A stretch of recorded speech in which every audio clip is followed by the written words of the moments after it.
or what inspires you? Now I know in this speech class some of you may have chosen someone who inspires you or had a significant influence on your life. However, I decided to take a little bit of a different approach. Instead of focusing on someone who inspires me, I chose someone who inspires the person I admire. Now I know you may be asking, but Liana, isn't it the same thing? Well, it isn't, okay? Now the person I chose, I knew about her from last year, but I only knew her name, and that was about it. And so really, I chose someone who doesn't inspire me directly, but inspires the person who inspires me. Think about that. Well, moving along, the person I chose, her name is Miss Opal Lee. Now, otherwise known as the grandmother of Juneteenth, she played a crucial role in making Juneteenth a federal holiday. And if you're not familiar with what Juneteenth is, well, I'll just tell you later on what it is. But right now, I'm going to tell you a little bit about who Miss Opal Lee is. Now, Miss Opal Lee was born in Marshall, Texas in 1926 as the eldest of 3 siblings. When she was 10 years old, her family moved to Fort Worth, Texas, into a predominantly white neighborhood. Unfortunately, in 1939, her house was set by fire by white rioters who opposed the presence of a black family in the neighborhood. Although the police arrived, they reportedly said they couldn't control the mob, which led to them invading their house, trashing it, and later on burned.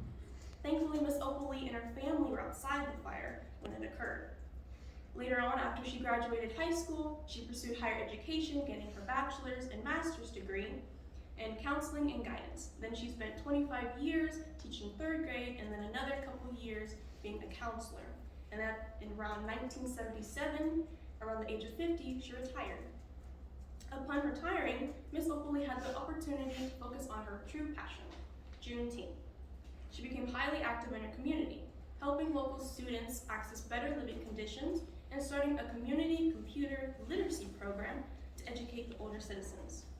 She also worked with the local food bank, started Opal's Farm, which was an urban farming project to help reduce food insecurity and provide work for formerly incarcerated people.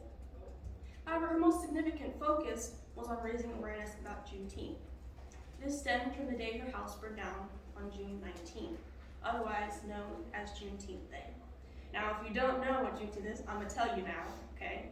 A little bit of history here. Juneteenth marks day in 1865 when the last enslaved people were freed in Galveston, Texas, 2 years after the Emancipation Proclamation. Now, instead of being a joyous celebration of freedom, Miss Opal Lee experienced the day more of a painful reminder of racial hatred and oppression. Now, this led her to devote her life to educating others about Juneteenth and addressing a broader issue of racial injustice and historical erasure. That's why she believes to recognize Juneteenth as a federal holiday will help acknowledge the struggles of African Americans and promote a more inclusive history. Now, in 2016, at the age of 89, Ms. Opal Lee enacted a petition where she embarked on a symbolic 1,400-mile walk from Fort Worth, Texas to Washington, D.C. She walked 2.5 miles each day to represent the 2 years it took Black Texans to wait to be free. Now, the walk was part of a years-long campaign, and one of the quotes she said, "I was thinking that surely somebody would see a little old lady in tennis shoes trying to get Congress and notice." And through this, Ms. Opal Lee was able to get 1.5 million signatures and inspire organizations nationwide to participate in similar walks. That walk had also reached Kansas, where me and my great-grandma also participated this year. Now, this widespread effort helped garner substantial media attention and was crucial in the eventual passage of the Juneteenth National Independence Day Act in 2021, which President Joe Biden signed and was officially enacted in law, recognizing Juneteenth as a federal holiday. Now, today, at the age of 97, Ms. Opal Lee has a house built on the land where her house was originally burned when she was younger. And she still today hosts and encourages other people to walk 2.5 miles to commemorate Juneteenth.